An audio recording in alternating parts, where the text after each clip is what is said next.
Welcome back. Here's where you left off. Derek, what makes a storyline engaging? That's the question I have to ask you. Is it what is this? The character? ASMR? Like what are you doing here? ASMR is it the stuff? Character? It's like is it the storyline? Is it the villain? What makes a storyline engaging?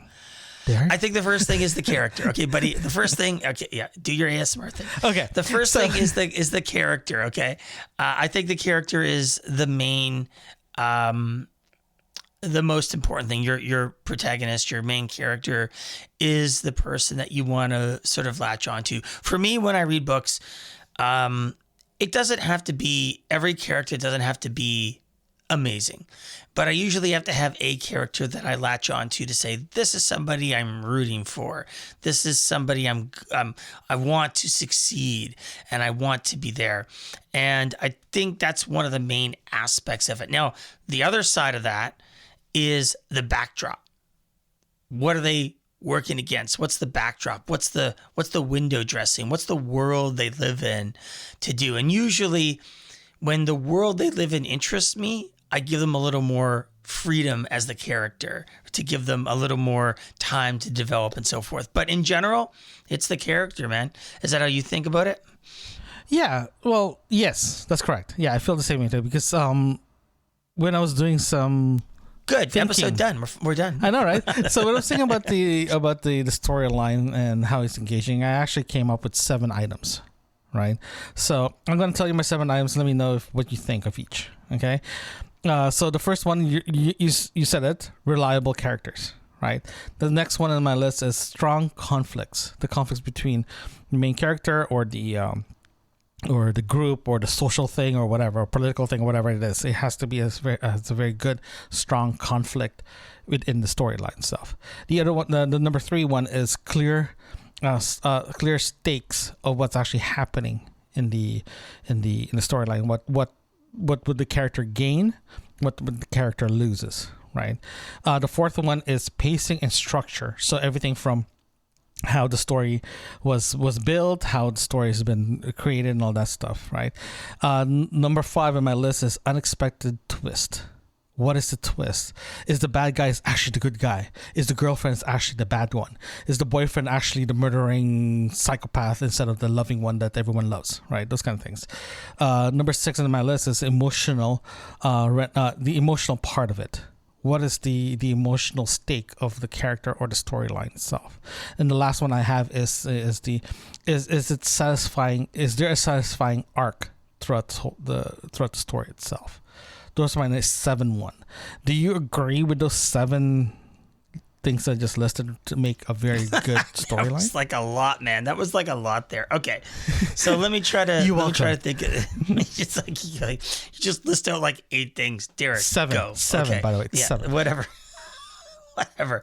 So I think thinking back here, I think that for any character, you have to have conflict for them. They have to have something to overcome. If you don't believe in the character overcoming something, then if they haven't earned it, then what's the point, right? They have to earn whatever they're achieving. And that sort of goes part and parcel with the clear stakes that you put out there. Because if somebody just is walking around and they're like, I want to be rich, and then they buy a lotto ticket and they win the lotto, they haven't really worked for that or anything. They just got lucky and won the lotto, right? And so I think if a writer doesn't present a barrier in front of the main character to something for them to hop over, you don't get invested with that character. You don't love that character. It doesn't have to be something big. It could be something small. It could be a personal conflict. It can be their issue in themselves or their self-doubt or whatever it is. There's internal conflict, there's external stuff, right? The who's, the what's, the whys, that kind of stuff. But the thing that I think really elevates a book is, as you said, the unexpected twist or the emotional stake in the book. I think that's really where you start to see people changing between, hey man, I didn't see that coming. I mean, a writer that can do that, you and I have talked at length on this podcast about writers that give us unexpected twists And that's what we love. And it doesn't have to be something major, but it has to be something that we didn't see coming. And there are writers out there we've reviewed that do really good job at that. I mean, we rip our hair out going, we're smart guys, we should be able to figure this out, but we never do. And those ones we really enjoy. I personally would include in there a sense of humor, or at least humor in a book to make levity of situations. That's a personal opinion. That's part of reliability. That's part of the character stuff. That's the character development side. It is. But that's just a personal thing that I like to see. And then the pacing and the structure of the book. Now, that's where you can get, I think, creative, because you could start off with, for example, exploring the end of the book first and then walking everybody backwards. You can keep the whole thing as a single scene for the entire book. I mean, there's lots of expression in there, but I think these are good questions. I mean, for example, what would you agree with what I just said? Well, everything that you said, actually, I agree upon everything you just said. The biggest thing that a storyline should be is very, for me, it's the engaging part, right? The pacing, the structure, everything will be developed automatically when you do when you start developing the book itself. If you have a very weak pacing, like for example, there's books that we've read that the beginning it was so slow that it was like molasses slow, right? But at the end of the book, it was so in your face. It's so fast. It just happens right in front of you, like constantly going, go. And that sometimes throws me off. I think there's several times that I told you that this book sucks because it's so freaking slow. But at the end of by the end of the book, I was like, oh my God, this is amazing. Right. And for me, I have a tendency to judge the first 10 chapters of the book before I can say, yeah, this book is good. Yeah, I think readers of this channel know this about the pace, you. The pacing part of that's a me issue. That's not a you issue or the reader's issue or the novelist's issue, the writer's issue. It's a me issue that I have a tendency to judge the first 10 chapters based on the pacing of it. Right? If the pacing goes up and down, fast, slow, I have no problems with that. But it has to be in a way that it ties into the emotions or to the unexpected twist to it, or to a clear stake of the thing. Like if I do this, I'm going to lose. Now I have to find out. Now I have to do an inner monologue. Why, if I make this decision, I'm going to lose X, Y, Z, or I'm going to gain X, Y, Z. That's that kind of pacing. I don't mind, because it's part of the development of the storyline itself, right? And for me, it's like if the pacing slows down because there's an upcoming twist that may or may not happen, then you caught my attention. Then I don't mind that. That becomes very exciting. Right. But at the same time, it's like you're toying with my emotions here. And I love that, because the best book for me to have that emotional roller coaster was Hail Mary. There's so many emotional roller coaster in that book. You mean Project Hail Mary? Sorry, Project Hail Mary. So what did it say? Yeah. Hail Mary? You said Hail Mary. Sorry, Project Hail Mary. That book has so much emotional ups and downs, and the pacing was actually part of that emotional thing. It's great, right? The same one too for Expeditionary Force, when some of the characters passed away or got killed. That emotional twist was amazing, right? There's another. Actually, I'm going to make an argument with you here about this. I'm going to say to you, those are two very different things. Okay, so the first one with Project Hail Mary, I think we'll go into. I'm going to use your points. Okay, we're going to talk about your points here. So the first one is an unexpected twist. That is what Project Hail Mary is. It has a couple of unexpected twists in it, which really lend the reader to reinvestment in the plot, right? Whereas Expeditionary Force, a lot of times it is not necessarily unexpected twists, but emotional buildup of characters. And so there's a lot of conflict in in Expeditionary Force. So a lot of conflict. And when that conflict results in a death, because we're so invested in the characters, their death matters to us, right? And it matters in a large way. Project Hail Mary had high stakes, but it was focused on one protagonist, where Expedition Force has multiple protagonists and stuff like that. And so there's two very different styles of writing and different way of engaging the reader. And both are excellent. We like both. However, on the other arc of that is stories that, I'll use the term, don't pay you off. In other words, you read through the book, you get to the end, you're like, that really wasn't satisfying. It didn't meet my needs. Or on the twist, books that start off and you just can't get into, as you said, because they're so slow. Now, I would think, knowing you, though the latter there was the one that you would have the hardest time with, right? Just stuff that doesn't really starts really slow and you can't get into and you can't invest into. Do you think that's accurate? Oh, 100%. Yeah, 100%. Yeah, I agree with you 100% because for me, like I mentioned before, I judged the book's first 10 chapters. I think I messaged you several times. I can't remember some of the books that we read that like a message is like, I can't do this. This is the most dumbest thing I've ever had. I know. And you keep telling me, keep going. Keep on reading. So like, here's a great example. A great example for in real life, or the kids call it IRL, or they still calls it that way. But for me, I'm changing my diet, and the first 2 months of it is the most painful experience I ever had, because I keep constantly complaining about it. But the wifey keeps saying, I keep telling the wifey, is like, don't worry about me, don't listen to me. I'm just trying to tell myself this is good.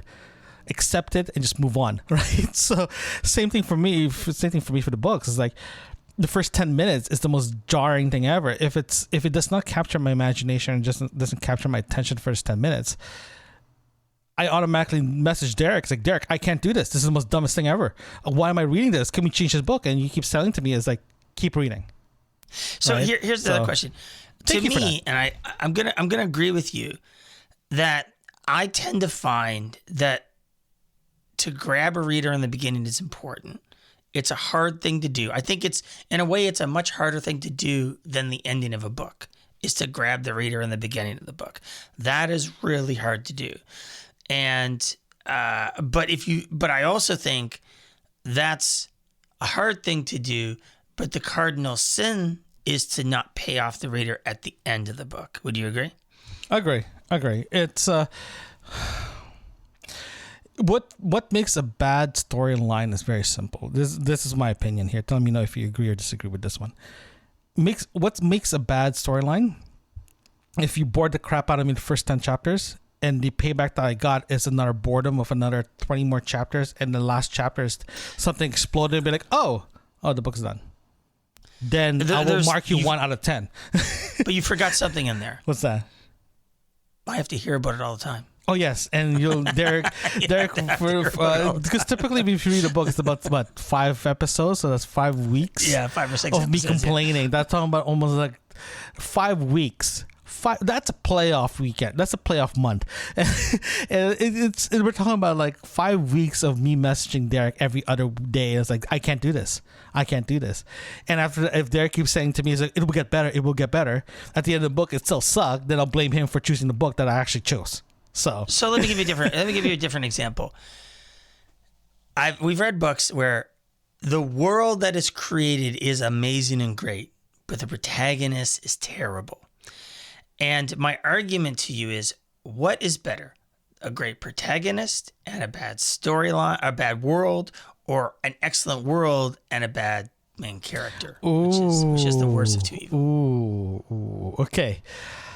What would I prefer more? Yeah. Like which one is more that you can you can deal with it, like which, like the opposite of that coin, right? Which one is better? Yeah. Which one are you willing to accept more? I'm just trying to think of some of the books I've read within the with the channel versus what I've read outside the channel, and I mean, just to be clear, we're agreeing that if you have a good world and a good protagonist, it's a great book. But I'm actually talking about something that just flips it around. If one of them is bad and the other one's good, then flip the other one around. Like the world is good, the setup, the world building, all that's beautiful. But the character is just like, I'm not into that character kind of thing. Okay, so what I can't stand, bad character, good world. The reason why is this. Yeah. If it's a good world, my imagination can go wild. Like, oh my god, if the character just is instead, it'll be so much better, right? If it's if the character is bad, it'll be like, I can't stand this character. I can't do this. But at least the world is actually a lot better. If it's the opposite, the character is amazing, but the world sucks. The first thing out of my mind, or first thing out of me telling you, is like, this character has so much potential, but the world sucks ass. I'd rather get a root canal than read this crap. That's where I am. I prefer having an amazing world with crappy characters. At least the character, I can develop in my mind to say, hey, if you do this, it'll be a lot better. Like, I start changing the narrative slightly to make the book a little bit more bearable. But if the character, amazing character, but the world sucks, I will literally contact the writer and says, this character should be get rid of the world, start over again with the same character. I'll bet it will be a lot better, right? And there's a book that we just read that just came out. It's about the moon. The world is fantastic, but the character sucks. And the secondary character was the other storyline was so much better than the main storyline. It's like, it depends. For me, I prefer having a better world than a character. How about you? I think that I prefer. I think that I love the world, but I prefer the character. And the reason for that is that it doesn't matter how amazing the world is created around you. If the person you're supposed to focus your attention on being the main character is not somebody you're invested in, then it really doesn't matter. There have been books that we have read that have interesting characters, but I wouldn't say are great main characters. But the world is fine, right? So if you have a mediocre character in a mediocre world, you're going to get mediocre results probably at the end, right? If you get a world that is amazing, that you could talk about at length, but the main character, you don't really care about them, all you end up talking about is the world, and you miss the entire point of the storyline, because the storyline is about the main character, right? So I'll take the main character over a bad world any day, simply because that's the person that I'm supposed to be focusing my time in. A good character can overcome a lot of things in a bad world. Does that make sense to you? Yeah, it makes sense. So the conclusion is, you better have a very, very good world and a very good character. So in other words, you better write a very perfect book if you want us to agree that this book is amazing. We've read a lot of good books on this channel, buddy, but we've read some bad ones too. I mean, the reality is that the storylines that we enjoy most obviously have great world building and have great main characters. And some of the ones that we've read that are a little more mediocre are pretty different. In fact, I would even make the argument, let's even make this argument. The Project Hail Mary, the world building in Project Hail Mary actually isn't very extensive. It isn't. The storyline might be large, but it's not an extensive world, right? When we talk about world, we talk about things like, Harry Potter or something like that, where it has all this intricacy into it, right? And that's the part you fall in love with. I assume that's what you meant before when you were talking about it, right? Yeah, the world is a bigger context of the whole thing. So it's like, it's the larger context of them living in this thing that's interesting, right? And we'll even take a different approach here. Let's take a spy novel, okay? Spy novels are usually very focused into this moment, these people doing these actions. Maybe they're in the Cold War or something like that, and you know that, but it doesn't matter. It's just out there on the side. They're not living in the world. They're just experiencing the storyline in this specific time frame, right? So that's a very character-focused story. Whereas world building is about going to see the orcs and going to see the whatever, Lord of the Rings or whatever. You know, the characters live in the world effectively and experience the world. Whereas in a spy novel, they're not so much living in the world as they're walking through the world. Does that make sense to you? Wow, actually, that makes a lot of sense. Yeah, because in if you look at the spy novels or thrillers or a thing, the world is surrounding the character that's already exist, right? And if the world is in front of everyone and the character lives in the world and becomes part of the character, then yeah, the world has to match. It has to live in the same plane of existence in the book itself, right? Like a good example is Lord of the Rings. What else? Game of Thrones. The world is the same plane as the characters, but if you look at the spy novels and war books and anything like that, the world is already there. The character lives in that world, and the world is not part of the character, right? So it's because there's the thing in our heads that if the world is very realistic in our society, in our plain existence, for example, we just think that person is walking down the street from us, right? But if you're looking at a world of like Lord of the Rings or even Game of Thrones or even the Hobbit stories, it's the world is a character, right?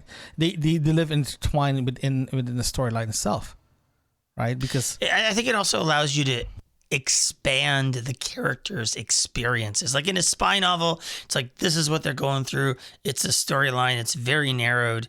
To open that up is a lot harder than to have them go deal with the orcs or something in Lord of the Rings, because you've already introduced the world in an open fashion, right? It's that idea of like a video game or an open world game where you can go anywhere you want as soon as you start the game, versus,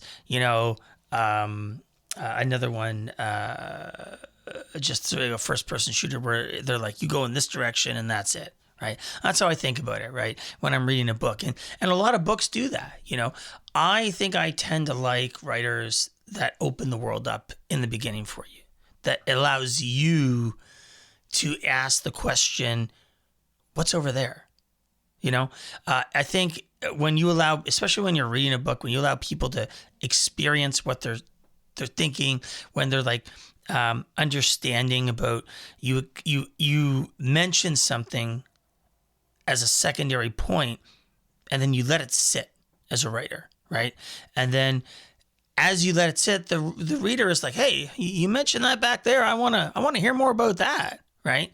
Once the writer finally comes back to that several chapters later, you're like, hey, yeah, great. I'm all invested in, right? You want to hear more about what was that. And that's often how you get spin-offs and prequels and books like that, right? Whereas with spy novels and stuff like that, it's very narrow. And sure, you can give that character another mission, but it's usually the same idea. It's not usually an open world. What do you think about that? Yeah, that makes sense. Yeah, it makes sense. Nothing else to add on that one because it does make a lot of sense, right?